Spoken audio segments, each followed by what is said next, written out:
ദീനീ പ്രബോധനം നടത്തുന്ന ഉലമാക്കൾക്കെതിരെ, പണ്ഡിതന്മാർക്കെതിരെ, മതപ്രബോധനം നടത്തുന്നതാകുന്ന സാലിഹീങ്ങൾക്കെതിരെ, ദീനിന്റേതാകുന്ന ശിആറുകൾ ഉയർത്തിക്കാട്ടുന്ന സമ്മേളനങ്ങൾക്കെതിരെ മോശപ്പെട്ടതാകുന്ന വാക്കുകൾ പറയുന്ന മുസ്ലിം സമൂഹമേ, ചുമരെഴുത്ത് നടത്തുന്ന സഹോദരങ്ങളെ, വാട്സാപ്പിലൂടെ ഫേസ്ബുക്കിലൂടെ മോശപ്പെട്ട കമന്റുകൾ ഇട്ടുകൊണ്ട് ജനങ്ങളെ അവഹേളിക്കുന്നവരെ, തന്റെ പ്രിയപ്പെട്ട സ്വന്തം സഹോദരിയാകുന്ന അയൽവാസികളാകുന്ന സഹോദരിമാരെ കുറിച്ച് പോലും മോശപ്പെട്ട അപവാദങ്ങൾ പറഞ്ഞുകൊണ്ട് അവരെ കുറിച്ച് ഇല്ലായ്മത്തരം പറയുന്ന മുസ്ലിം ചെറുപ്പക്കാരെ, സഹോദരങ്ങളെ, പഠിച്ചു വെക്കണേ.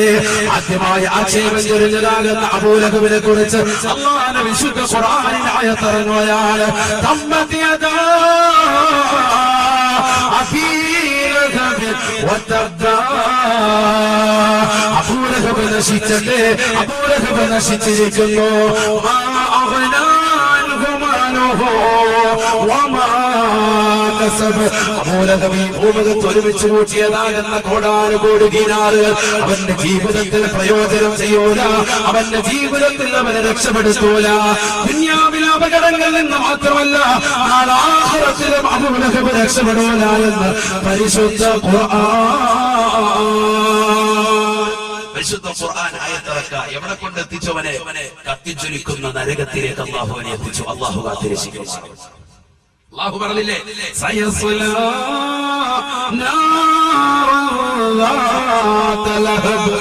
അവന്റെ പേര് പോലെ തന്നെ കത്തിച്ചൊലിക്കുന്നതാകുന്ന നരകത്തിലേക്ക്, തീനാളുകളാകുന്ന നരകത്തിലേക്ക് അവനെ നാം ചേർക്കുമേ.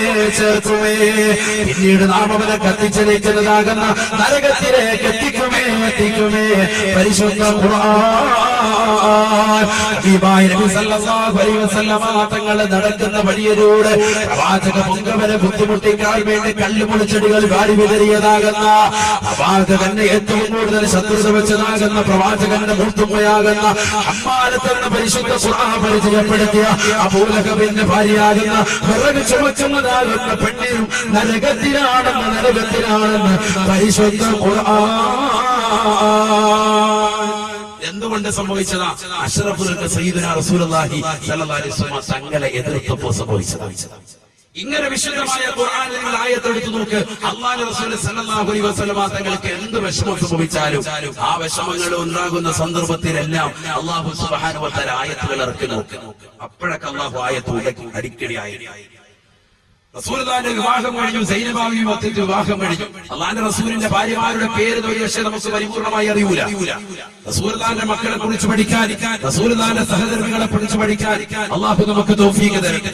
ഈ റബീഉൽ അവ്വൽ മാസം വന്നിട്ട് നമ്മുടെ പ്രിയപ്പെട്ടതാകുന്ന മക്കളുടെ കയ്യിലേക്ക് മകനെ 10ാം ക്ലാസ്സിൽ പഠിക്കുന്ന പൊന്നുമോൻ, റസ്മിൽ പഠിക്കുന്ന മകൾ, നല്ല വിദ്യാഭ്യാസമുണ്ട്, ബോധമുണ്ട്, വിദ്യയുണ്ട്, വിവേകമുണ്ട്, തന്റെ ഇടമുണ്ട്, നല്ല പക്വതയുണ്ട്. ആ മക്കളുടെ കയ്യിലേക്ക് ഒരു പുസ്തകം നമ്മൾ വാങ്ങിച്ചു കൊടുത്തിട്ടുണ്ടോ?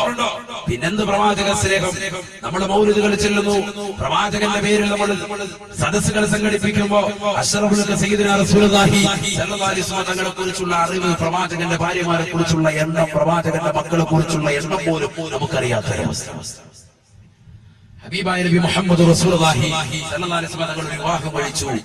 ഒന്നല്ല, പ്രവാചകർ 11 വിവാഹം കഴിച്ചിട്ടുണ്ട്. റസൂലുള്ളാഹി വഫാത്താകുമ്പോൾ 2 പേരാണ്, 9 പേരാണ് അല്ലാഹുവിന്റെ റസൂൽ സ്വല്ലല്ലാഹു അലൈഹി വസല്ലം. 9 ഭാര്യ. അല്ലാഹുവിന്റെ റസൂൽ സ്വല്ലല്ലാഹു അലൈഹി വസല്ലം തങ്ങൾ തന്റെ പ്രിയപ്പെട്ട ഭാര്യയാകുന്ന സൈനബാവി വിവാഹം കഴിച്ചിട്ട് ആദ്യ രാത്രിയുടെ സുദിനമാണ്. തന്റെ പ്രിയപ്പെട്ടതാകുന്ന കൂട്ടുകാർക്ക് പ്രവാചകൻ വലീമത്ത് സൽക്കാരം നടത്തി. വലീമത്ത് സൽക്കാരം കഴിഞ്ഞിട്ട് പ്രവാചകന്റെ വീട്ടിൽ നിന്ന് സ്വഹാബത്തെ കിറാം പോകുന്നില്ല. അവർ റസൂലുള്ളാഹിക്ക് നേരം പോക്കാവുമല്ലോ എന്ന് കരുതി കുറച്ചു നേരം വർത്താനം പറഞ്ഞുകൊണ്ട് വീട്ടിൽ അങ്ങനെ ഇരുന്നു. സമയം അല്പം വൈകിപ്പോയി. റസൂലുള്ളാഹിന്റെ മനസ്സ് വിഷമിച്ചു. കാരണം എന്താ? അതിഥികളെ സൽക്കരിക്കുന്ന റസൂലുള്ളാഹി സ്വല്ലല്ലാഹു അലൈഹി വസല്ലം തങ്ങൾ എങ്ങനെ ഇവരെ പറഞ്ഞു വിടും? ആതിഥേയ മര്യാദ അനുസരിച്ച് പോകാൻ വേണ്ടി എങ്ങനെ പറയും? ഹബീബായ നബി സല്ലല്ലാഹു അലൈഹി വസല്ലം തങ്ങളുടെ ഹൃദയത്തിനുള്ള കാരുണ്യമല്ലേ ലോകത്തിന്റെ നായകൻ? അതുകൊണ്ടല്ലേ റഹ്മത്തുൽ ലിൽ ആലമീൻ, ലോകത്തുള്ള സർവ്വ ആളുകൾക്കും കാരുണ്യമെന്ന് പരിശുദ്ധ ഖുർആൻ വിശേഷിപ്പിച്ചു. ലോകത്ത് ഒരാളെയും ഒരു വ്യക്തിയും പരിശുദ്ധ ഖുർആൻ ഒരു പ്രവാചകനെയും ഇത്തരത്തിൽ വിശേഷിപ്പിച്ചതായി കാണാൻ പറ്റൂല. ഞാനതൊക്കെ ജുമാ ഭാഷണത്തിൽ പറഞ്ഞിട്ടുള്ള വിഷയമാണ്. അതുകൊണ്ട് ഞാൻ അതിലേക്ക് കടക്കുന്നില്ല. ആദരവായ നബി മുഹമ്മദ് റസൂലുള്ളാഹി സ്വല്ലല്ലാഹു അലൈഹി വസല്ലമ തങ്ങൾ റഹ്മത്തുൽ ലിൽ ആലമീൻ, കാരുണ്യത്തിന്റെ തിരുദൂതർ, ലോകത്തുള്ള സർവ്വ ആളുകൾക്കും കാരുണ്യം. ആ പ്രവാചകർ സല്ലല്ലാഹു അലൈഹി വസല്ലമ തങ്ങൾ കാരുണ്യമായതുകൊണ്ട് തന്നെ തന്റെ പ്രിയപ്പെട്ട കൂട്ടുകാരോട് എങ്ങനെ പറയുമെന്ന് ലജ്ജിച്ചുകൊണ്ട് പ്രവാചകൻ അല്ലാതിരുന്നു. എണീറ്റ് പോകാൻ പ്രവാചകൻ പറഞ്ഞില്ല. അല്പനേരം നീണ്ടുപോയി, മനസ്സൽപ്പം വിഷമിച്ചുപോയി. നസലൽ അമീൻ മലക്ക് ജിബ്രീൽ അലൈഹിസ്സലാം. ഉടനടി ജിബ്രീൽ അലൈഹിസ്സലാം പറഞ്ഞു, ഞാൻ ഈ ആയത്തൊക്കെ എന്തിന് എന്റെ പ്രിയപ്പെട്ട സഹോദരങ്ങൾ ഓർമ്മപ്പെടുത്തുന്നുണ്ട്? ഒരുപാട് ചരിത്രങ്ങൾ പ്രവാചകന്റെ പ്രേമത്തെ കുറിച്ച്, പ്രവാചകനെ സ്നേഹിച്ചതിനെ കുറിച്ച് പറയാനുള്ള സമയത്ത് പോലും ഞാൻ എന്തിനു വേണ്ടി ഈ ആയത്തുകൾ നിങ്ങളുടെ മുന്നിൽ ഓതി കേൾപ്പിക്കുകയും പറയുകയും ചെയ്യുന്നതെന്ന് വെച്ചാൽ, അള്ളാഹു നമ്മുടെ പ്രവാചകനെ എത്രത്തോളം സ്നേഹിച്ചു എന്നുള്ളതിന്റെ തെളിവാണ് വിശുദ്ധ ഖുർആൻ മുഖേന ഞാൻ നിങ്ങളുടെ മുന്നിൽ സമർപ്പിക്കുന്നു. വിശുദ്ധ ഖുർആൻ ഉടനെ തന്നെ ആയത്തിറക്കാൻ, ബിസ്മില്ലാഹിർ റഹ്മാനിർ റഹീം, ലാ തദ്ഖുലൂ ബുയൂതൻ നബി ഇല്ലാ അയ്യുഅദന ലക്കും. അല്ലാഹുവിന്റെ റസൂലിന്റെ വീട്ടിലേക്ക് അനുവാദം ഇല്ലാതെ കടക്കാൻ പാടില്ല എന്ന് മാത്രമല്ല, ലോകത്തുള്ള എല്ലാ സംവിധാനങ്ങളും അങ്ങനെ തന്നെയാണ്. എല്ലാവരും അവരുടെ മറ്റൊരു വീട്ടിൽ പോകുമ്പോഴത്തേക്ക് അനുവാദം വാങ്ങണം എന്ന് മാത്രമല്ല, സ്വന്തം വീട്ടിൽ പോയാലും അനുവാദം വാങ്ങണം. ഇതാണ് പരിശുദ്ധ ശരീഅത്തിന്റെ നിയമം. ജാബിർ റളിയല്ലാഹു തആല റസൂലിനോട് ചോദിച്ചു, നബിയെ എന്റെ ഉമ്മ മാത്രമേ ഉള്ളൂ വീട്ടില്, പിന്നെന്തിനാ ഞാൻ അനുവാദം വാങ്ങുന്നത് എന്ന് അല്ലാഹുവിന്റെ റസൂലിനോട് ചോദിച്ചു. സ്വന്തം വീട്ടിൽ പോകുമ്പോൾ അനുവാദം വാങ്ങണം. സൂറത്ത് ചോദിച്ചു, അതുരീദു അൻ തറാ ഉമ്മക ഉരിയാന, നിന്റെ ഉമ്മ നഗ്നയായി നിൽക്കുന്നത് കാണാൻ നീ ഇഷ്ടപ്പെടുന്നുണ്ടോ മുഹമ്മദ് റസൂലുള്ളാഹി എന്ന് പറഞ്ഞാൽ, അവരൊരു പക്ഷെ പെരുമാറിക്കൊണ്ടിരിക്കുന്ന അവസരത്തിലായിരിക്കും നീ കടന്നു ചെല്ലുക. അതുകൊണ്ട് വീട്ടിൽ കടന്നു ചെല്ലുമ്പോൾ പെട്ടെന്ന് വാതിൽ തുറന്ന് നീ കടന്നു ചെല്ലരുത് എന്ന് മുഹമ്മദ് റസൂലുള്ളാഹി. ഇതൊക്കെ ഒരുപാട് മാതൃകയാണ് പ്രവാചകന്റെ ജീവിതം. അതുകൊണ്ട് തന്നെ സഹാബത്തിനോട് പ്രവാചകൻ സല്ലല്ലാഹു അലൈഹി വസല്ലമ തങ്ങൾ ആയത്ത് ഓതി കൊടുക്കുന്നു. അല്ലാഹു പ്രവാചകനെ സ്നേഹിക്കുന്ന വിശുദ്ധമായ ഖുർആൻ ആയത്ത് ഇറക്കിക്കൊണ്ട്, പ്രവാചകന്റെ വീട്ടിലേക്ക് നിങ്ങൾ അനുവാദം കൂടാതെ കടക്കാൻ പാടില്ല. മാത്രമല്ല, വലാകിൻ ഇദാ ദുഈതും ഫദ്ഖുലൂ, ക്ഷണിച്ചാൽ നിങ്ങൾ പോകുകയും വേണം. ഒരാൾ ക്ഷണിച്ചു, കല്യാണത്തിന് ക്ഷണിച്ചു, ഒരു പരിപാടിക്ക് ക്ഷണിച്ചാൽ പറ്റുമെങ്കിൽ ഉടനെ തന്നെ പറയണം, ഇൻഷാ അല്ലാഹ് ഞാൻ എത്തും എന്ന് പറയണം. പറ്റൂല എങ്കിൽ അപ്പോൾ തന്നെ ഒഴിവ് കഴിവുകൾ പറഞ്ഞ് മാറിയ ഉറപ്പ് കൊടുക്കണം, ഞാൻ വരുമെന്ന് ക്ഷണം സ്വീകരിച്ചതിന് ശേഷം പോകാതിരിക്കാൻ പാടില്ല. എന്തെങ്കിലും പ്രത്യേക കാരണങ്ങൾ ഉണ്ടായാലല്ല. വിശുദ്ധ ഖുർആനിൽ ഇതൊക്കെ പഠിപ്പിക്കുന്നു. ولكن إذا دعيتم فادخلوا وإذا طعمتم فانتشروا. നിങ്ങളെ ക്ഷണിച്ചു കഴിഞ്ഞാൽ നിങ്ങൾ കടന്നു ചെല്ലണേ റസൂലുള്ളാഹിന്റെ വീട്ടിലേക്ക് നിങ്ങൾ പോകണേ എന്ന് വിശുദ്ധ ഖുർആൻ. വഇദാ തഅമുതും ഫന്തശിറൂ, നിങ്ങൾ ഭക്ഷണം കഴിച്ചാലോ നിങ്ങൾ വേഗം തന്നെ തിരിച്ചു പോകണേ. സൈനബാബിയുടെ കല്യാണം കഴിഞ്ഞ് പ്രവാചകർ സല്ലല്ലാഹു അലൈഹി വസല്ലമ തങ്ങൾ തന്റെ പ്രിയപ്പെട്ട അനുയായികൾക്ക് സൽക്കാരം നടത്തിയിട്ട് ആ സൽക്കാരം കഴിഞ്ഞ് പോകാത്തതിന്റെ പേരിൽ മനസ്സൊന്ന് ചെറുതായി നബി തങ്ങൾക്ക് വേദനിച്ചപ്പോ പരിശുദ്ധ ഖുർആൻ ആയത്തിറക്കുകയാണ്, ഇദാ തഅംതും ഫന്തശിറൂ, ആഹാരം കഴിച്ചാൽ പിന്നീട് വേഗം തന്നെ പോകണേ. വലാ മുസ്തഗ്നിസീന ലിഹദീസ്, കൊച്ചു വർത്തമാനങ്ങൾ പറഞ്ഞുകൊണ്ട് നേരം പോക്കാക്കി സമയം കളയരുതേ. ഞാൻ അവിടെ വർത്തമാനം പറഞ്ഞിട്ട് കുറച്ചേരം നീ സമയം കളയാ, ഇത് റസൂലുള്ളാഹിക്ക് ഇഷ്ടപ്പെടുന്നതിന് നീ അവിടെ ഇരിക്കാൻ പാടില്ല. സമയം കളയാൻ പാടില്ല, വേഗം തന്നെ പൊയ്ക്കോണം. ആര് പറയാ? പരിശുദ്ധ ഖുർആൻ. അവിടെ മാത്രമല്ല, നമ്മുടെ ജീവിതത്തിൽ എല്ലായിടത്തും വേണ്ട ഒരു ഉപദേശമാണ് പരിശുദ്ധ ഖുർആനിന്റെ ആയത്ത്. അങ്ങനെയാണ് റസൂലുള്ളാഹിന്റെ ജീവിതത്തിലേക്ക് മാത്രമല്ല, ലോകത്തുള്ള എല്ലാവരുടെ ജീവിതത്തിലേക്കും അത് എടുത്തു. എന്നിട്ടോ അല്ലാഹു സുബ്ഹാനഹു വ തആല പറയാ, ഇന്ന ദാലികും കാന യുഅ്ദി നബിയ ഫയസ്തഹീ മിൻകും. ഹബീബായ നബി സല്ലല്ലാഹു അലൈഹി വസല്ലമ തങ്ങളെ മനസ്സിനെ വല്ലാതെ വിഷമിപ്പിക്കുന്ന സംഗതിയാണത്. ഫയസ്തഹീ മിൻകും, അല്ലാഹുവിന്റെ റസൂൽ നിങ്ങളോടത് പറയാൻ മടിക്കുന്നുണ്ട്. നബി തങ്ങൾ ലജ്ജയുള്ളതാണ്. വല്ലാഹു ലാ യസ്തഹീ മിനൽ ഹഖ്, ഈ ലോകത്തിന്റെ സത്യകർത്താവായ ജഗന്നിയന്താവായ പടച്ചറപ്പിന് അത് തുറന്നു പറയുന്നതിൽ ഒരു മടിയുമില്ല. ഹബീബായ നബി തങ്ങളെ വിഷമിപ്പിക്കരുതേ, വേഗം തന്നെ പൊയ്ക്കോളണേ. വിശുദ്ധ ഖുർആൻ ആയത്തിറക്കി, വേഗം തന്നെ നിങ്ങൾ പൊയ്ക്കോ. കല്യാണം കഴിഞ്ഞു, വലിമത്തെ സൽക്കാരം കഴിഞ്ഞു, വേഗം തന്നെ നിങ്ങൾ പൊയ്ക്കോളുക. ഇവിടെ നിൽക്കണ്ട, റസൂലുള്ളാഹിന്റെ മനസ്സ് വിഷമിപ്പിക്കണ്ട. പരിശുദ്ധ ഖുർആൻ ഇങ്ങനെ ഹബീബായ നബി സല്ലല്ലാഹു അലൈഹി വസല്ലമ തങ്ങളെ അല്ലാഹു സ്നേഹിച്ചതാകുന്ന ആയത്തുകൾ എടുത്തു പറയാനാണെങ്കിൽ നിരവധിയാണ്. ഒരുപാടായപ്പോൾ ഞാൻ ഇന്ന് അതിലേക്ക് കൂടുതൽ കിടക്കുന്നില്ല. ഒരൊറ്റ ചരിത്രം കൂടി പറഞ്ഞിട്ട് ബഹുമാനപ്പെട്ട ആയിഷ സിദ്ദീഖ റളിയല്ലാഹു തആല അൻഹ ഗനീമത്ത് സ്വത്തിന്റെ അഹ്സാബ് യുദ്ധത്തിൽ കിട്ടിയതാകുന്ന ഗനീമത്ത് സ്വത്തുകൾ, യുദ്ധത്തിൽ നിന്ന് കിട്ടിയതാകുന്ന യുദ്ധാനന്തര മുതലുകൾക്കാണ് ഗനീമത്ത് എന്ന് പറയുന്നത്. ആ സ്വത്തുകൾ കൂട്ടിയിട്ടിരിക്കാൻ പ്രവാചകൻ സല്ലല്ലാഹു അലൈഹി വസല്ലം തങ്ങൾ തന്റെ പ്രിയപ്പെട്ടതാകുന്ന ഭാര്യമാര് പ്രവാചകന്റെ തിരിച്ചാരത്തേക്ക് വന്നിട്ട് അതിൽ ആയിഷ ബീബി റളിയല്ലാഹു തആല അല്ലാഹുവിന്റെ റസൂലിനോട് ചോദിച്ചു, നബിയെ ഇന്നലനാ ഫീഹാ ഹാജ, അല്ലാഹുവിന്റെ റസൂലേ ഞങ്ങൾക്ക് അതിൽ ആവശ്യമുണ്ട്, ഈ ഗനീമത്ത് സ്വത്തിൽ ഞങ്ങൾക്ക് ആവശ്യമുണ്ട്. അഷ്റഫുൽ ഖൽഖ് മുഹമ്മദ് റസൂലുള്ളാഹി സ്വല്ലല്ലാഹു അലൈഹി വസല്ലം തങ്ങളോട് പറയാ. ഫഖാല നബി സല്ലല്ലാഹു അലൈഹി വസല്ലം, അല്ലാഹുവിന്റെ റസൂൽ പറഞ്ഞു, ഉസ്കുതി, മിണ്ടാതിരിക്കുക ആയിഷ, നീ മിണ്ടാതിരിക്കുക. ഈ ഗനീമത്ത് സ്വത്തിൽ ഞങ്ങൾക്ക് ആവശ്യമുണ്ട്. ആയിഷ ബീവി, ഞാൻ നേരത്തെ സൂചിപ്പിച്ചു, ആയിഷ ബീവി റളിയല്ലാഹു തആല പറഞ്ഞു, ഞങ്ങളുടെ വീട്ടില് 2 ദിവസം തുടർച്ചയായിട്ട് ആഹാരം കിട്ടുന്നില്ല എന്ന് പറഞ്ഞാൽ അത്രത്തോളം പട്ടിണി. റസൂലുള്ള പട്ടിണി കിട്ടൂ എന്ന അർത്ഥത്തിലല്ല, മറിച്ച് അങ്ങനെ ദാരിദ്ര്യത്തിലാണ്. അതിന് പട്ടിണിക്കിടാൻ ഒരു ഭർത്താവിനോട് റസൂലുള്ള ഖുർആൻ പറയുന്നില്ല എന്ന് മാത്രമല്ല, റസൂലുള്ള പറയുന്നില്ലെന്ന് മാത്രമല്ല, സ്വന്തം ഭർത്താവ് ആഴ്ചയിൽ 1 ദിവസം മാംസാഹാരം കുടുംബത്തിന് കൊടുക്കണമെന്നാണ് ഫത്വയിൽ അടക്കമുള്ള ഗ്രന്ഥങ്ങളിൽ ഉലമാക്കൾ രേഖപ്പെടുത്തിയിട്ടുള്ളത്. നമ്മളതൊക്കെ എല്ലാ ദിവസവും ചെയ്തുകൊണ്ടിരിക്കുന്നതായതുകൊണ്ട് ഞാൻ അതിലേക്ക് പോകുന്നില്ല. അള്ളാഹു നമുക്ക് സാമ്പത്തികം നിലനിർത്തി തരുമാറാവട്ടെ. ഖൈറായ സമ്പത്ത് അല്ലാഹു നമുക്ക് നൽകി അനുഗ്രഹിക്കട്ടെ. ഹലാലായ ഭക്ഷണം അല്ലാഹു നമുക്ക് നൽകി അനുഗ്രഹിക്കട്ടെ. ഉള്ളതനുസരിച്ച് നമ്മൾ ചെലവഴിക്കണം. ലിയുൻഫിഖു ദു സഅത്തിൻ മിൻ സഅതിഹി വമൻ ഖുദിറ അലൈഹി ഫല്യുൻഫിഖ് ബിമാ ആതാഹു അല്ലാഹ്. പരിശുദ്ധ ഖുർആനിലെ ആയത്ത്. കഴിവുള്ളവർ അതിനനുസരിച്ച് ചെലവഴിക്കട്ടെ. സാമ്പത്തിക ബുദ്ധിമുട്ടും പ്രയാസവും ഉള്ളതാകുന്ന പ്രവാചകന്റെ പ്രിയപ്പെട്ട ഭാര്യമാരെ ഞങ്ങളുടെ കുടുംബത്തിലേക്ക് നബിയെ ഈ ഉദ്ധാനന്തര മുതലിൽ നിന്ന് അല്പം വേണമെന്ന് റസൂലുള്ളാഹിയോട് പറഞ്ഞപ്പോ ഹബീബായ നബി മുഹമ്മദ് റസൂലുള്ളാഹി സ്വല്ലല്ലാഹു അലൈഹി വസല്ലം തങ്ങളുടെ മുഖം വെച്ച് വന്നു കൊടുത്തു. റസൂലുള്ളാഹി സ്വല്ലല്ലാഹു അലൈഹി വസല്ലം തങ്ങൾ അല്പനേരം മൗനം അവലംബിച്ചപ്പോ നസലൽ അമീൻ മലക്ക് ജിബ്രീൽ. സുൽത്താന്റെ മനസ്സൊന്ന് വിഷമിച്ചു. കാരണം എന്താ, എന്റെ ഭാര്യമാരാണ് വന്ന് ചോദിക്കുന്നത്, ആയിഷ ബീവി എന്ന് ചോദിക്കാം.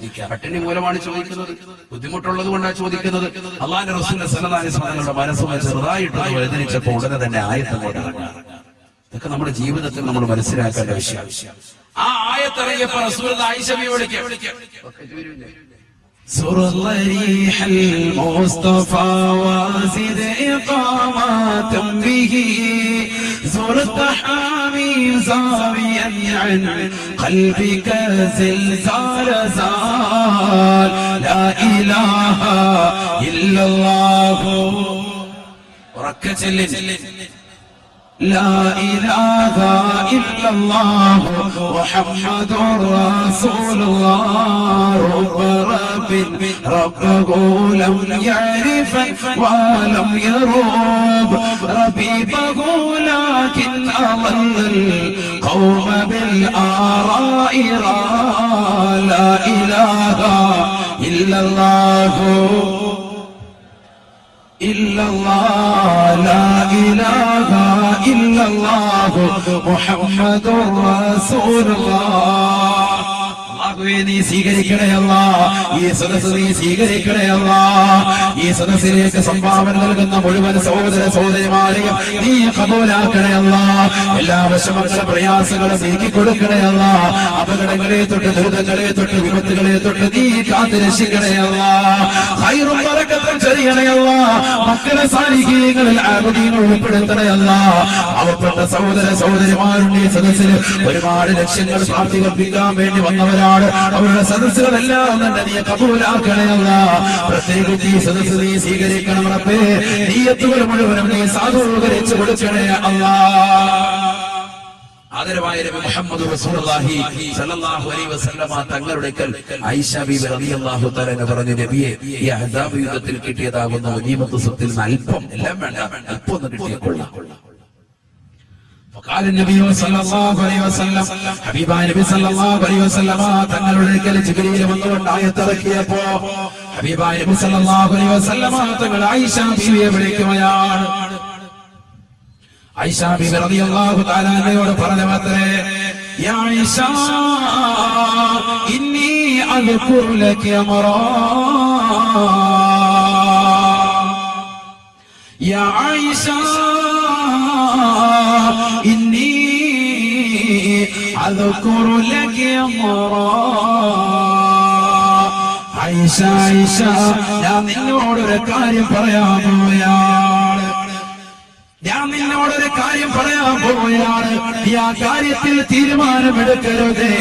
ഹത്താ തസ്തഉമുനി അബവൈകി, എന്റെ മാതാപിതാക്കളോട് കൂടിയാലോചന നടത്തിയിട്ടല്ലാതെ ഈ ആ വിഷയത്തിൽ നീ ഒരു തീരുമാനമെടുക്കരുത്. കാരണം ആ വിഷയം അത്രത്തോളം കലുഷിതമായ വിഷയമാണ്.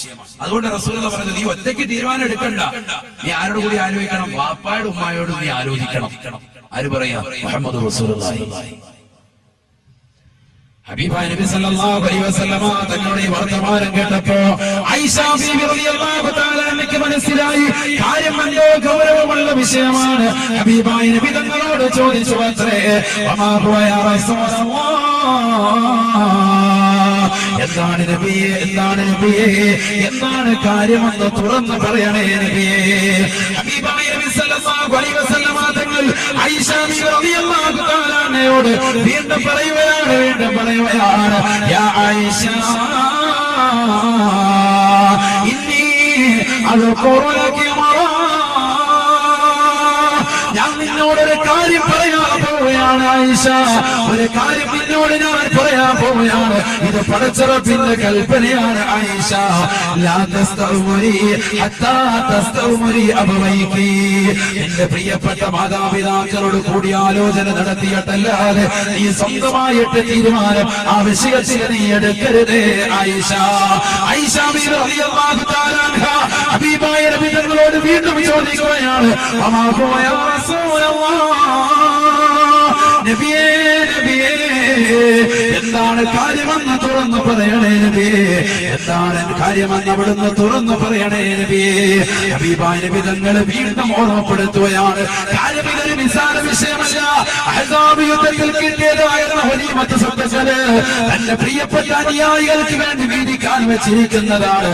അത് വന്നുകൊണ്ട് ചോദിച്ചതാകുന്ന ആയിഷ ബീവിയോട് അല്ലാഹുവിന്റെ റസൂൽ പറയുകയാണ്, യാ ആയിഷ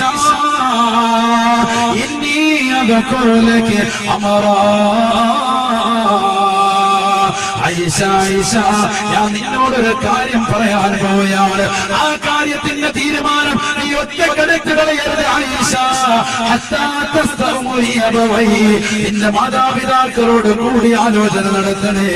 റസൂലുള്ളാഹിയോട് വീണ്ടും ആയിഷ ബീവി പൊട്ടിക്കരഞ്ഞുകൊണ്ട് ചോദിക്കുകയാണ്, പേടിച്ചുകൊണ്ട് ചോദിക്കുകയാണ്, വമാ ഹുവ യാ റസൂലല്ലാഹ്, കാര്യം എന്താണെന്ന് പറയണേ നബിയേ, കാര്യം എന്താണെന്ന് പറയണേ നബിയേ.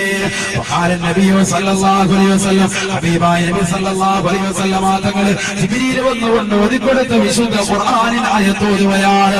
റസൂലുള്ളാഹിക്ക് വിഷമം വരുമ്പോ, ഹബീബായ നബി തങ്ങൾക്ക് നൊമ്പരം വരുമ്പോ ആ പ്രവാചകനെ സാന്ത്വനിപ്പിക്കുന്നത് അല്ലാഹു ആണ്. ആ പ്രവാചകന് സമാധാനം കൊടുക്കുന്നത് ഈ ലോകത്തിന്റെ സൃഷ്ടികർത്താവാണ്. അവനാണ് ആകാശങ്ങളെ പടച്ചത്, അവനാണ് ഈ ഭൂമിയെ പടച്ചത്, അവനാണ് ഈ ലോകത്തുള്ള സർവ്വ സൃഷ്ടിജാലങ്ങളെയും പടച്ചത്. ഈ ലോകത്തുള്ള സർവ്വജീവജാലങ്ങൾക്കും ആകാരം കൊടുക്കുന്നവനാണ്. കിഴക്കൻ ചക്രവാളത്തിൽ നിന്ന് സൂര്യന്റെ പ്രഭ വരുമ്പോ പടവൃക്ഷങ്ങളിൽ നിന്ന് കലഗോചരങ്ങൾ പഠിച്ചുകൊണ്ട് വിദൂരങ്ങളിൽ നിന്ന് വിദൂരങ്ങളിലേക്ക് പോകുന്ന പക്ഷിപർവാദികൾക്ക് മുൻ ചിന്താഗതിയല്ലാതെ ഭക്ഷണം നിശ്ചയിച്ച റാസിഖായ അല്ലാഹ് ആർത്തിരമ്പി വരുന്ന കടലിന്റെ അഗാധമാകുന്ന ഗർഭത്തിലൂടെ ഉള്ളിയിട്ട് നീന്തി തുടിക്കുന്ന ഭീമാകാരനായ തിമിംഗലം മുതൽ അതിസൂക്ഷ്മദർശികൾ കൊണ്ടുപോലും കാണാൻ സാധിക്കാത്ത അതിസൂക്ഷ്മങ്ങളായ അണുക്കളെ സൃഷ്ടിക്കുകയും അവകളെ സംരക്ഷിക്കുകയും അവകൾക്ക് വേണ്ട വിധത്തിൽ ആധാരം കൊടുക്കുകയും ചെയ്യുന്നത് ആ ജഗത്തിയന്താവത്തെ ആ പടച്ചറച്ചിന്റെ ആയത്ത് അല്ലാഹുവിന്റെ റസൂൽ ഓതി കൊടുക്കുകയാണ്. യാ ആയിഷ, യാ ആയിഷ ഇന്നി അദ്കുറു ലകി അമറാ, ഇന്നി അദ്കുറു ലകി അമറാ, ഞാൻ നിന്നോടൊരു കാര്യം പറയാൻ പോയാണ്. അത് നിന്റെ വാപ്പയോട് മുമ്പയോട് കൂടി ആലോചിച്ചിട്ടല്ലാതെ മറുപടി നീ പെട്ടെന്ന് എടുക്കരുതേ ആയിഷ. അല്ലാഹുവിന്റെ റസൂലിനോട് ആയിഷ ബീവി ചോദിച്ചു, നബിയേ വമാ ഹുവ യാ റസൂലല്ലാഹ്, കാര്യമെന്താണ്, കാര്യമെന്താണെന്ന് ചോദിക്കുമ്പോ ഹബീബായ നബി തങ്ങൾ ഓതി കൊടുക്കുകയാണ്. ബിസ്മില്ലാഹിർ റഹ്മാനിർ റഹീം, യാ അയ്യുഹൻ നബിയ്യു ഖുൽ അസ്വാജിക, യാ അയ്യുഹൻ നബിയ്യു ഖുൽ അസ്വാജിക تردن الحياة الدنيا فتعالينا أمتعكن وأسرحكن سراحا جميلا وإن كن تردن الله ورسوله فإنا أعتدنا للمحصنات منكن أجرا عظيما. അല്ലയോ നബിയെ നബിയെ അവിടുന്ന് പ്രിയപ്പെട്ട ഭാര്യമാരോട് പറഞ്ഞു കൊടുക്കണേ, നിങ്ങളുടെ ഭാര്യയാകുന്ന ആയിഷ ബീവി മാത്രമായിരിക്കും എന്ന് ചോദിച്ചത്. പക്ഷെ പിന്നിൽ പല ഭാര്യമാരും ചോദിക്കാൻ പറഞ്ഞിട്ടുണ്ടാകും. അതുകൊണ്ട് എല്ലാ ഭാര്യമാരോടുമായിട്ട് അവിടുന്ന് പറഞ്ഞു കൊടുക്കണേ, പറയണേ. إن كن تريدن الحياة الدنيا وزينتها ഈ ഭൗതികമാകുന്ന ജീവിതത്തിന്റെ ആഡംബര തുന്തരമാകുന്ന ജീവിതമാണ് അവർ ആഗ്രഹിക്കുന്നതെങ്കിൽ, ആനന്ദതുന്തരമാകുന്ന ജീവിതമാണ് ഈ ഭൗതികമാകുന്ന ജീവിതമാണ് അവർ ലക്ഷ്യം വെക്കുന്നതെങ്കിൽ, فتعالينا أمتعكن وأسرحكن سراحا جميلا.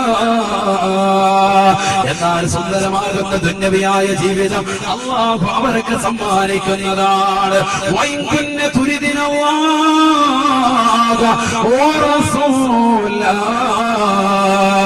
ഈ ലോകത്തിന്റെ സൃഷ്ടികർത്താവായ ജഗത്തിയന്താവായ പരിപാലകനായ സർവേശ്വരനായ സർവാധിപതിയായ സർവലോക സൃഷ്ടിപ്പിന് സമാധാനകർത്താവായ പടച്ചറബിനെയും അവന്റെ പ്രിയപ്പെട്ട പ്രവാചകനെയുമാണ് അവരെ ലക്ഷ്യം വെക്കുന്നതെങ്കിൽ, ആ പ്രവാചകനോടുള്ള അനുരാഗമാണ് അവർ ലക്ഷ്യം വെക്കുന്നതെങ്കിൽ, ആ പ്രവാചകനോടുള്ള മഹബ്ബത്ത് മാത്രമാണ് അവരെ ലക്ഷ്യം വെക്കുന്നതെങ്കിൽ, فإن الله أعد للمحصنات منكن أجرا عظيما. ഈ ഭൗതികമാകുന്ന ജീവിതമല്ല അല്ലാഹുവിനെയും റസൂലിനെയുമാണ് ഇഷ്ടം വെക്കുന്നതെങ്കിൽ അവർക്ക് തീർച്ചയായും പടച്ചറപ്പ് വർണ്ണമായ പ്രതിഫലമാണ് ആഖിറത്തിൽ കൊടുക്കുന്നതാണ്. അഥവാ ദുന്യവിയായ ജീവിതമാണ് ലക്ഷ്യം വെക്കുന്നതെങ്കിൽ നിങ്ങൾ നബിയിൽ നിന്ന് ഒഴിവാക്കി തരാം. അതാണ് പറഞ്ഞതിനർത്ഥം. ദുന്യവിയായ ജീവിതം ലക്ഷ്യം വെച്ചിട്ടാണ് അഹ്സാബ് യുദ്ധത്തിൽ കിട്ടിയതാകുന്ന ഗനീമത്ത് സ്വത്തുകൾ ആവശ്യപ്പെട്ടത് എങ്കിൽ റസൂലുള്ളാഹി നിങ്ങൾക്ക് ഒഴിവാക്കി തരാം. നിങ്ങൾ ദുന്യവിയായിട്ടുള്ളതോ നിങ്ങൾ ദുന്യാവായിട്ട് പോയിക്കോ, ഭാര്യമാരോട് പറയുക. അതുകൊണ്ട് റസൂലുള്ളാഹി പറഞ്ഞത് ആയിഷ നീ ഒറ്റയ്ക്ക് തീരുമാനം എടുത്ത് കളയണ്ട, നിന്റെ വാപ്പാടും കൊണ്ട് നീ ആലോചിക്കണം. ഇത് നിസ്സാര വിഷയമല്ല. فقالت عائشة رضي الله تعالى عنها പറഞ്ഞു അത്രേ, യാ റസൂലല്ലാഹ്, ഹബീബായ നബി തങ്ങളെ അഹ്സാബ് യുദ്ധത്തിൽ കിട്ടിയതാകുന്ന ഗനീമത്ത് സ്വത്തുക്കൾ താനന്തര മുതലുകൾ അല്പമെങ്കിലും ഞങ്ങൾക്ക് വേണമെന്ന് ആവശ്യപ്പെടാനുള്ള കാരണം ഹബീബായ നബി തങ്ങളെ ദുന്യവിനോടുള്ള താല്പര്യമല്ല. അവിടുന്ന് വിശുദ്ധ ഖുർആനിന്റെ കൽപ്പന എങ്ങനെയാണെങ്കിൽ വാപ്പായോടും ഉമ്മയോടും ആലോചിച്ച് ഞാൻ നിൽക്കുന്നില്ല.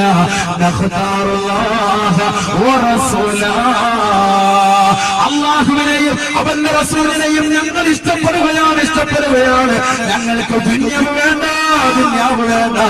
അഹ്സാബ് യുദ്ധത്തിൽ കിട്ടിയതാകുന്ന യുദ്ധാനന്തര മുതലുകൾ ഞങ്ങൾക്ക് വേണ്ട. എന്റെ പ്രിയപ്പെട്ട ചുറ്റുപോലെയുള്ള സഹോദരങ്ങളോട് ഈ വിനീതൻ കരുനാഗപ്പള്ളിയിൽ ജോലിക്ക് വന്നത് മുതൽ എത്രയോ സഹോദരങ്ങളാണ് വന്നുകൊണ്ട് കരുന്ന് പറയുന്നത്, ഉസ്താദേ കച്ചവടമില്ല, ഉസ്താദേ ബിസിനസ് പ്രയാസമാണ്. പേടിക്കുന്ന സഹോദരങ്ങളെ, ഈ ദുനിയാവ് മുഅ്മിനീങ്ങളുടെ ചെയ്യറയാണ്. ഈ ദുനിയാവിൽ നമുക്ക് പ്രയാസങ്ങളുണ്ടാകും, വിഷമങ്ങളുണ്ടാകും, നൊമ്പരങ്ങളുണ്ടാകും. പക്ഷേ നാളെ പാരത്രിക ലോകത്ത് ഹബീബായ നബി തങ്ങളോടൊപ്പം നമുക്ക് ഒരുമിക്കണോ? ഈ ഉള്ളതുകൊണ്ട് തൃപ്തിപ്പെട്ടുള്ള ജീവിതം നയിക്കുമ്പോ റസൂലുള്ളാഹിയെ മറക്കാതെ ആ പ്രവാചകന്റെ തിരുസന്നത്തുകളെ നമ്മുടെ ജീവിതത്തിൽ കൊണ്ടുവരണേ. ഹബീബായ നബി തങ്ങളെ സ്നേഹിക്കാതെ ലോകത്ത് ഒരാളും കടന്നുപോയിട്ടില്ല. 1,33,999 പ്രവാചകന്മാരും ആ ഹബീബിനെ സ്നേഹിച്ചവരാണ്, ആ പ്രവാചകനെ ഇഷ്ടപ്പെട്ടവരാണ്. ആ പ്രവാചകന് അനുരാഗം വെക്കാത്ത ഒരു ഔലിയാക്കളുമല്ല.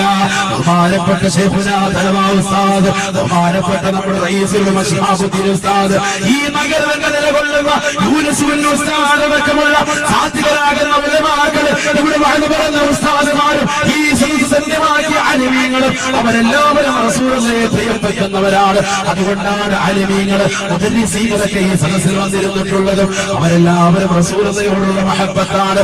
ഈ സദസ്സ് ഒരു രാഷ്ട്രീയ പ്രതിനിധാനം ചെയ്യുന്ന സദസ്സല്ല. ഈ സദസ്സ് ഒരിക്കലും ലോകത്തിന്റെ നായകന്റെ ജീവിതത്തിന്റെ മുഹൂർത്തങ്ങൾ ഹൃദയാന്തരങ്ങളിലേക്ക് ഒപ്പിയെടുക്കാനുള്ള സദസ്സാണ്, മജ്‌ലിസാണ്. ആ പ്രവാചകനോടുള്ള അനുരാഗത്തിന്റെ പേരിൽ ഒരുമിച്ച് കൂടിയ മജ്‌ലിസാണ്. ഒരു പരിദൂഷണത്തിന്റെ മജ്‌ലിസല്ല, ഒരു ദൈവത്തിന്റെ മജ്‌ലിസല്ല, ഒരു ഏശയുടെ മജ്‌ലിസല്ല. ഇത് ജനങ്ങളുടെ ഹൃദയാന്തരങ്ങളിലേക്ക് റസൂലുള്ളാഹിന്റെ മഹബ്ബത്ത് നിറയ്ക്കുന്ന മജ്‌ലിസാണ്.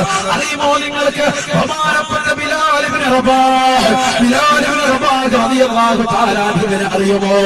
ഹബീബായ നബി സല്ലല്ലാഹു അലൈഹി വസല്ലമ തങ്ങൾ ഈ ലോകത്ത് നിന്ന് വിട പറഞ്ഞപ്പോ പ്രവാചകനില്ലാത്ത മദീനയിൽ എനിക്ക് കഴിയാൻ പറ്റൂല എന്ന് പറഞ്ഞുകൊണ്ട് തന്റെ പ്രിയപ്പെട്ടതാകുന്ന കൂട്ടുകാരനാകുന്ന അബൂബക്കർ സിദ്ദീഖ് തങ്ങളെടുക്കൽ, ഒന്നാമത്തെ ഖലീഫയായ അബൂബക്കർ സിദ്ദീഖ് തങ്ങളെടുക്കൽ വന്നുകൊണ്ട് ബിലാൽ ഇബ്നു റബാഹ് റളിയല്ലാഹു തആല അൻഹു പറഞ്ഞു വത്രേ, ഇന്നി ഉരീദു അൻ അദ്ഹബ ഇലശ്ശാം, ഞാൻ ശാമിലേക്ക് പോകാൻ ഇഷ്ടം വെക്കുകയാണ്, ഞാൻ ശാമിലേക്ക് പോകാൻ പ്രിയം വെക്കുകയാണ്. എന്റെ കാരണമെന്നറിയുമോ? ഹബീബായ നബി തങ്ങളില്ലാത്ത ഈ മണ്ണിൽ എനിക്കിന് കഴിയാൻ പറ്റൂല, പ്രവാചകനില്ലാത്ത ഈ മണ്ണിൽ എനിക്കിനി മുന്നോട്ട് പോകാൻ പറ്റൂല. പ്രവാചകൻ ജമാഅത്തിന് ഇമാമ നിൽക്കാത്തതാകുന്ന കാലഘട്ടത്തോടും എനിക്കിനി പാകമെടുക്കാൻ ഈ പാവപ്പെട്ട ബിലാലിന് കഴിയൂല എന്ന് പറഞ്ഞുകൊണ്ട് അബൂബക്കർ സിദ്ദീഖ് തങ്ങളെടുത്തുകൊണ്ട് പൊട്ടിക്കരഞ്ഞുകൊണ്ട് മദീനയോട് സലാം പറഞ്ഞുകൊണ്ട് ബഹുമാനപ്പെട്ട ബിലാൽ ഇബ്നു റബാഹ് റളിയല്ലാഹു തആല അൻഹു ശാമിലേക്ക് യാത്ര പോവുകയാണ്, ശാമിലേക്ക് യാത്ര തിരിക്കുകയാണ്. വർഷങ്ങൾ കഴിഞ്ഞു പോയതാ. ബഹുമാനപ്പെട്ട ബിലാൽ ഇബ്നു റബാഹ് റളിയല്ലാഹു തആല അൻഹു പാതിരാത്രി സമയത്ത് സർവരും ഉറങ്ങിക്കിടക്കുന്ന വേളയിൽ നിദ്രയിൽ ഭവിച്ചുകൊണ്ടിരിക്കുമ്പോ സ്വപ്നത്തിൽ കാണുകയാണ് മുഹമ്മദുൻ മുഹമ്മദുൻ മുഹമ്മദുൻ മുഹമ്മദുൻ മുഹമ്മദുൻ മുഹമ്മദുൻ. ഹബീബായ നബി സല്ലല്ലാഹു അലൈഹി വസല്ലമ തങ്ങളുടെ ഭൂമുഖം സ്വപ്നത്തിൽ കാണുകയാണ്. ആരെങ്കിലും എന്നെ സ്വപ്നത്തിൽ കണ്ടാൽ ഫഖദ് റആനി, അവൻ എന്നെ തന്നെയാണ് കണ്ടതെന്ന് നബിയുനാ റസൂലുള്ളാഹി. ബിലാൽ ഇബ്നു റബാഹ് റളിയല്ലാഹു തആല അൻഹു ലോകത്തിന്റെ നായകനെ കാണുകയാണ്. അതൊരു വല്ലാത്ത മുഹൂർത്തമാണ്.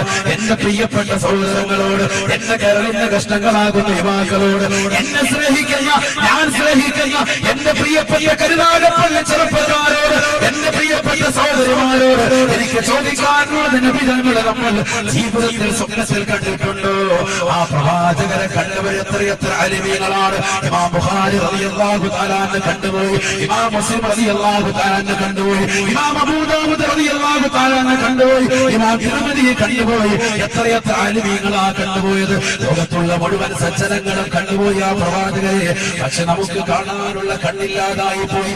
സിനിമയുടെ ലോകത്തേക്ക് കണ്ണ് തിരിച്ചു വിട്ട മനുഷ്യര് സീരിയലിന്റെ ലോകത്തേക്ക് ഇടയിലുള്ള സമയങ്ങള് കണ്ണ് തിരിച്ചു വിട്ട പെങ്ങളെ, നിന്റെ മുന്നിലേക്ക് എങ്ങനെയാ റസൂലുള്ളാഹി കടന്നു വരിക? നിന്റെ മനസ്സിലേക്ക് എങ്ങനെയാ പ്രവാചകനോടുള്ള സ്നേഹം കടന്നു വരിക? പഴയ തലമുറ ഇശാമുഖരിടയിൽ യാസീൻ ഓതിയിരുന്നു, ഇദാവഖഅതി സൂറത്ത് ഓതിയിരുന്നു. അവർ ജീവിതത്തിൽ രക്ഷപ്പെടാൻ വേണ്ടി അല്ലാഹുവിന്റെ റസൂൽ പഠിപ്പിച്ച സൂറത്തുൽ മുൽക്ക് പാരായണം ചെയ്തിരുന്നു. മദ്രസയിൽ പഠിക്കുന്നതാകുന്ന മക്കള് വൈകുന്നേരം വീട്ടിലേക്ക് വന്നിട്ട് ഖുർആൻ എടുത്തുകൊണ്ട് പാരായണം ചെയ്തുകൊണ്ട് കേൾക്കുന്ന ഉമ്മമാരുണ്ടായിരുന്നു. പക്ഷേ ഇന്ന് സിനിമാ പാട്ടുകൾ പഠിപ്പിക്കുന്ന, സിനിമാ ഗാനങ്ങൾ കേൾക്കാൻ താല്പര്യപ്പെടുന്ന, അശ്ലീലത നിറഞ്ഞതാകുന്ന സിനിമാ ഗാനങ്ങൾ കേൾക്കുന്നതിലൂടെ എന്റെ മക്കൾക്ക് അതിന് ട്രോഫി കിട്ടിയ ഉസ്താദ് എന്ന് ഒരു നാണമില്ലാതെ പറയാൻ പറയുന്ന മുസ്ലിമേ പഠിച്ചു വെക്കണേ. നമ്മുടെ മക്കളെ ഖുർആനോദി നമ്മൾ കേൾക്കുന്നുണ്ട്. എന്റെ മകന് ഖുർആൻ മുഴുവൻ പഠിച്ചു ഉസ്താദേ, അവനെ ഞാൻ ഹാഫിളാക്കി ഉസ്താദ് എന്ന് പറയുന്ന എന്റെ പ്രിയപ്പെട്ട സഹോദര സഹോദരി, നമ്മുടെ മക്കളെ അല്ലാഹു അനുഗ്രഹിക്കട്ടെ. അങ്ങനെ ഒരു ജീവിതമല്ലേ നമുക്ക് വേണ്ടത്? റസൂലുള്ളാഹിന്റെ മഹബ്ബത്ത് വെച്ചിട്ട് റസൂലുള്ളാഹിന്റെ മദ്ഹ് പാടുന്ന മക്കൾ നമുക്ക് വേണ്ടേ? റസൂലുള്ളാഹിന്റെ ചാരത്ത് വന്നുകൊണ്ട് എത്രയെത്ര ആളുകളാ മദ്ഹ് പാടിയത്. സാലിമിൽ സാബിത്ത് കടന്നുപോയിട്ടില്ലേ?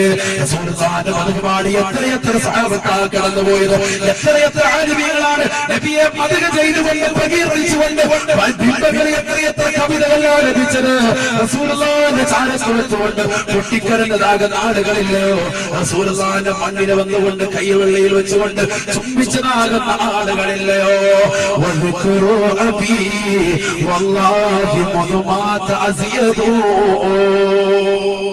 ഫാത്തിമ ബിബി റളിയല്ലാഹു തആല അൻഹ പറഞ്ഞതുപോലെ എന്റെ പ്രിയപ്പെട്ട ഉപ്പയുടേതാകുന്ന അവതാരങ്ങൾ, എന്റെ പ്രിയപ്പെട്ട ഉപ്പയുടെ വാഴ്ത്തലുകൾ, പ്രവാചകനാകുന്ന എന്റെ ഉപ്പ മരണപ്പെട്ട മുതൽ വല്ലാതെ അധികരിച്ചിരിക്കുകയാണ്. അതിനാണ് ഈ കരുനാഗപ്പള്ളി കണ്ട ഏറ്റവും വലിയ ജനസാഗരം സാക്ഷിയായിരിക്കുന്നത്. റസൂലുള്ളാഹിയോടുള്ള മഹബ്ബത്തിന്റെ പേരിൽ ഒരുമിച്ച് കൂടി ഈ സദസ്സ് അല്ലാഹുവേ നീ സ്വീകരിക്കണേ അല്ലാഹ്, നീ സ്വീകരിക്കണേ അല്ലാഹ്. ഒരൊറ്റ ചരിത്രം കൂടി ഈ സദസ്സ് നമ്മൾ അവസാനിപ്പിക്കുകയാണ്. അറിയില്ലയോ ഹബീബായ നബി സല്ലല്ലാഹു അലൈഹി വസല്ലമ തങ്ങളില്ലാത്ത നാട്ടിൽ നിന്നുകൊണ്ട് മദീനയിൽ നിന്നുകൊണ്ട് കടന്നുപോയ ബിലാൽ, ശാമിൽ പോയി താമസിച്ച ബിലാൽ സ്വപ്നത്തിലൂടെ കാണുന്നു ഹബീബ് മുഹമ്മദ് മുസ്തഫ, ഹബീബ് മുഹമ്മദ് മുസ്തഫ, ഹബീബ് മുഹമ്മദ് മുസ്തഫ. ഉറക്കെ പറയും മദ്ഹറുള്ള തമ്മായ നബി മുഹമ്മദ് മുസ്തഫ സാദിഖുൽ